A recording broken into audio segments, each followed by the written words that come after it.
Hello. Let me start with one of the very important relationships that I'm going to explore in my conversation today. These relationships are always around you. They always take care of you or you take care of them. They are the ones whom you love, one of the most loved persons in your life, right? But they never express that. And neither do you in many of the cases. These are your dads. So you are a son, and I'm talking about my dad, and similarly, my son with me. Now, if you are grown up in India, then there is an expectation from dad, and the expectation is कि भाई सब करो दुनिया का, family के ऊपर बहुत ज़्यादा टाइम नहीं स्पेंड करना है. अगर स्पेंड किया है तो तुम थोड़ा सा बीवी के गुलाम टाइप्स हो.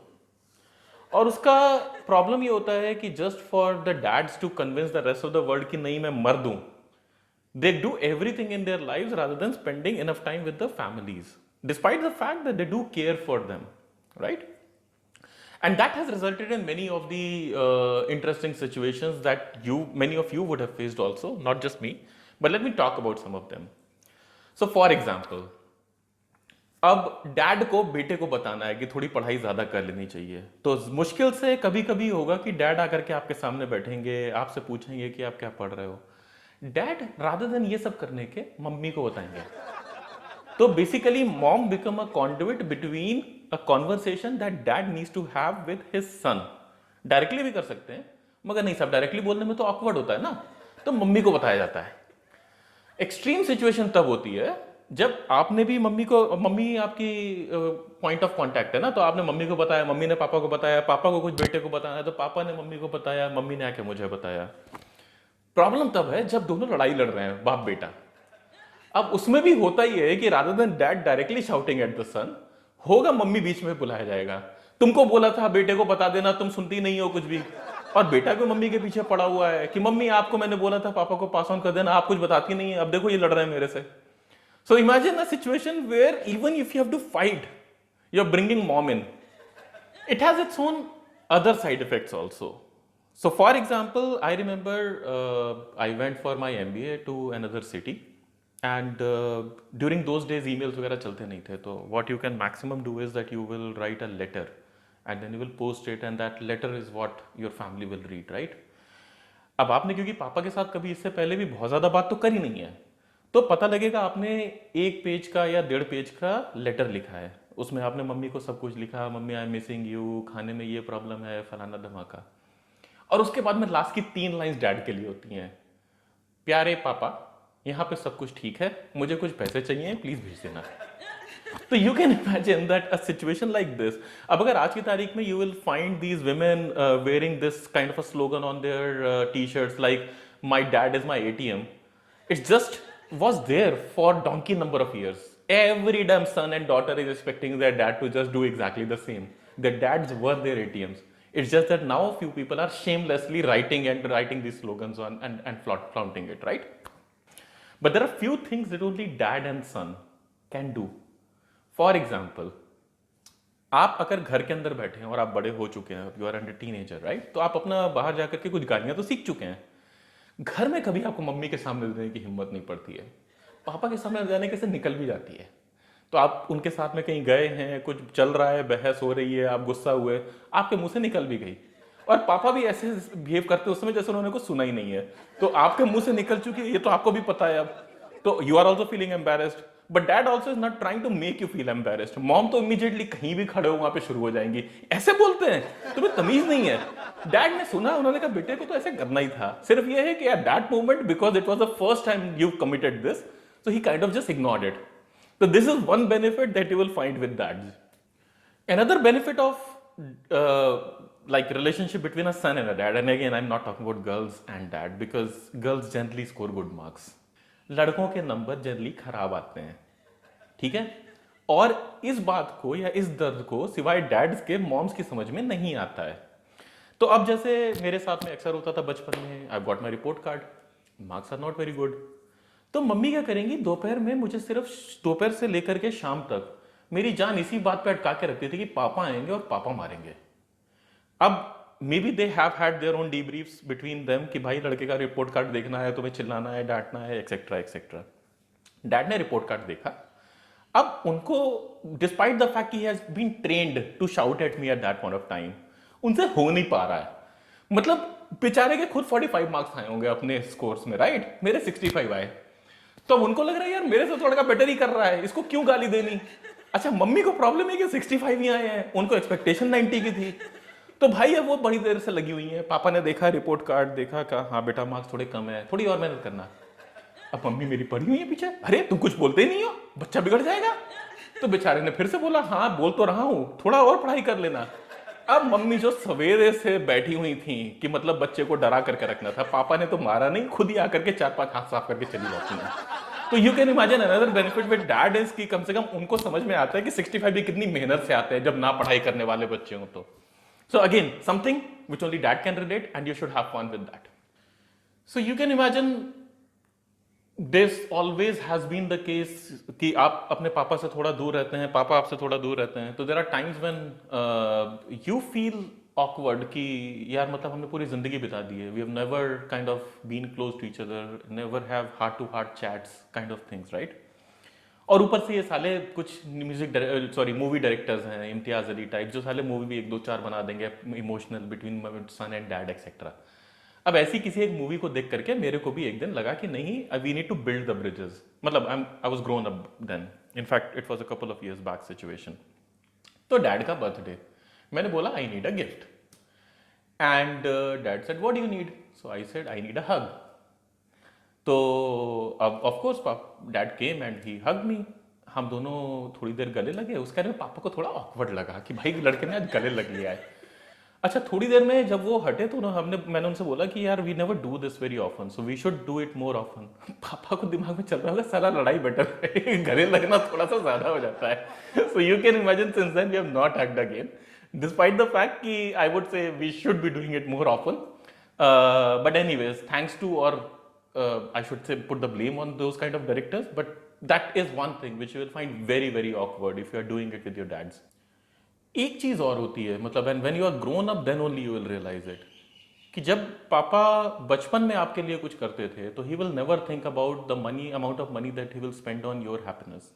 So he will say I need this, and even if he could not afford it, he will many a times go out of way to make this happen for you, right?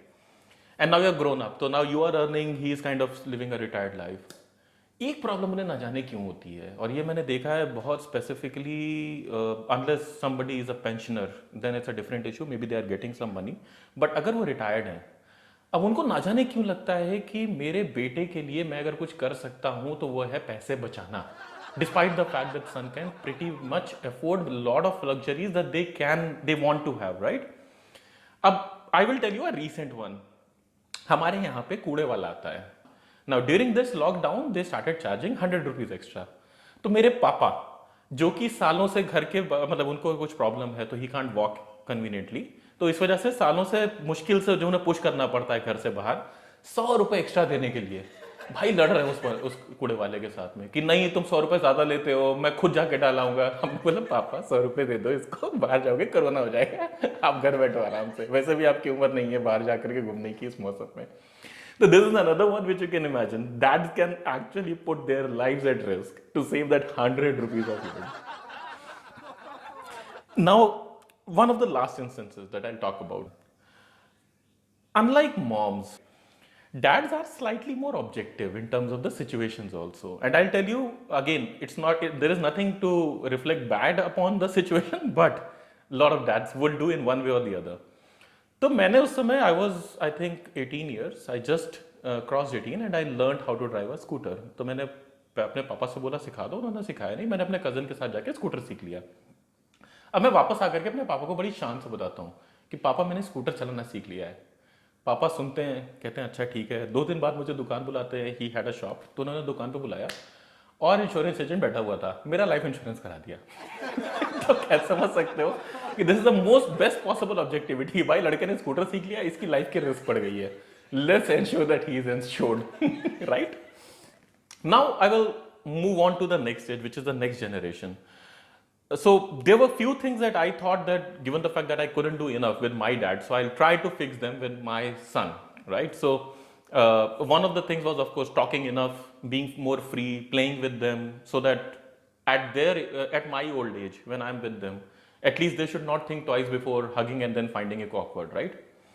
तो उसमें कभी कभी होता ही है कि भावनाओं में हम थोड़ा ज़्यादा बह जाते हैं, तो मतलब just in terms of situation, let's say I am playing with my son, अब खेल रहे हैं तो लड़ाई भी होगी, कुछ जगहों पर मैं टीज भी करूंगा, तो it has also been the situation कि जहाँ पे मैंने अपने बेटे को इतना चिढ़ा लिया था कि मेरी बीवी को आना पड़ा और मुझे बोलना पड़ा कि it seems like you are behaving like an elder brother rather than a father, please don't stop misbehaving, right? So this is one of the other extremes which you can possibly do when you are trying to be over friendly with your son. So I'll talk about another one, which is again about how kids can take leverage of their parents if the parents are very friendly to them. So भाई बारिश का season था, my son was of course playing in the park and he got the ball dirty. अब आप समझ सकते हो कि कीचड़ वाली बॉल घर के अंदर generally, if you can reflect back अपने ओल्डर डेज में, तो अगर बॉल गंदी है या पैर गंदे हैं, आपकी मम्मी आपको घर के अंदर घुसने नहीं देती हैं विदा हाथ धोए या बॉल्स धोए. But in this case my son somehow could get away without washing the ball. Now हमारे घर में एक रूम है जहां पर कि फर्नीचर नहीं है, तो there what you can do is that you can practically play the ball like a squash. इसमें प्रॉब्लम ये थी क्योंकि बॉल पे कीचड़ था, तो every strike that my son was doing it was making the ball dirty.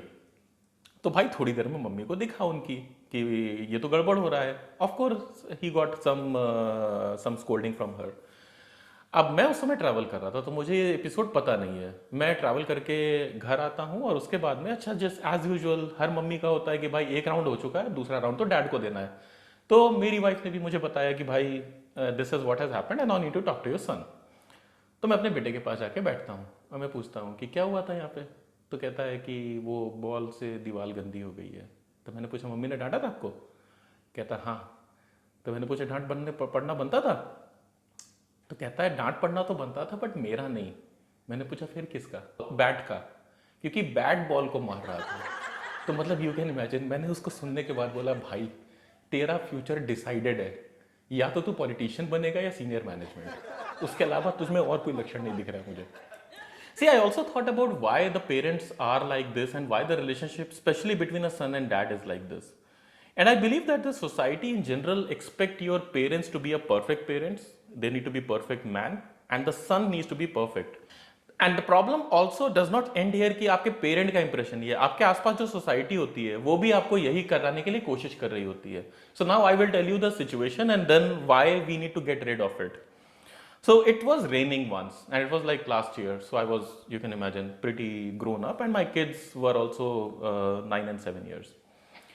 अब उन दोनों ने, बारिश हो रही थी तो उसकी वजह से बाहर पानी में थोड़ा सा एक जगह थी जहाँ पानी भर गया था, तो they were kind of jumping on it and there was an aunty standing besides me. मैं थोड़ा सा अंदर खड़ा हुआ था जहाँ पे बारिश की छींटें ना आ रही हों. तो आंटी मुझे देख करके एक्सपेक्ट कर रही थी कि मैं बच्चों को डांटूंगा, और मैंने उसके बाद में बोला भी कि बच्चों काफ़ी हो गया, वापस आ जाओ. एक तो आपके कपड़े खराब हो चुके हैं वैसे तो काफ़ी हद तक, बट तबीयत खराब हो जाएगी. तो आंटी को अब लग रहा था now I am playing the role of a responsible dad, but बच्चों ने बोला कि नहीं मज़ा आ रहा है मुझे. सो देन आई थॉट कि ठीक है यार, then okay, then they invited me कि पापा आप भी आओ. So after a couple of seconds, I decided to jump. So basically there was a puddle and all three of us were jumping on this. अब aunty को shock आता है क्योंकि अभी तक तो शी वॉज थिंकिंग कि she was talking to a very responsible father. Immediately father irresponsible बन जाता है. तो उन्होंने मतलब अपनी आंखों से, of course she didn't say thankfully in front of me, but एक आंखों से पूरी इज्जत उतार दी थी मेरी, मतलब तुम्हारे जैसे बाप बड़े करेंगे अपने बच्चों को. And then she kind of walked away with the umbrella. But the point is that at the end of the day, it was quite a bit of fun. So I would just end this by urging that please do not try to be a perfect parent. Do not try to make your sons or daughters perfect. Let them be the way they are. Thank you.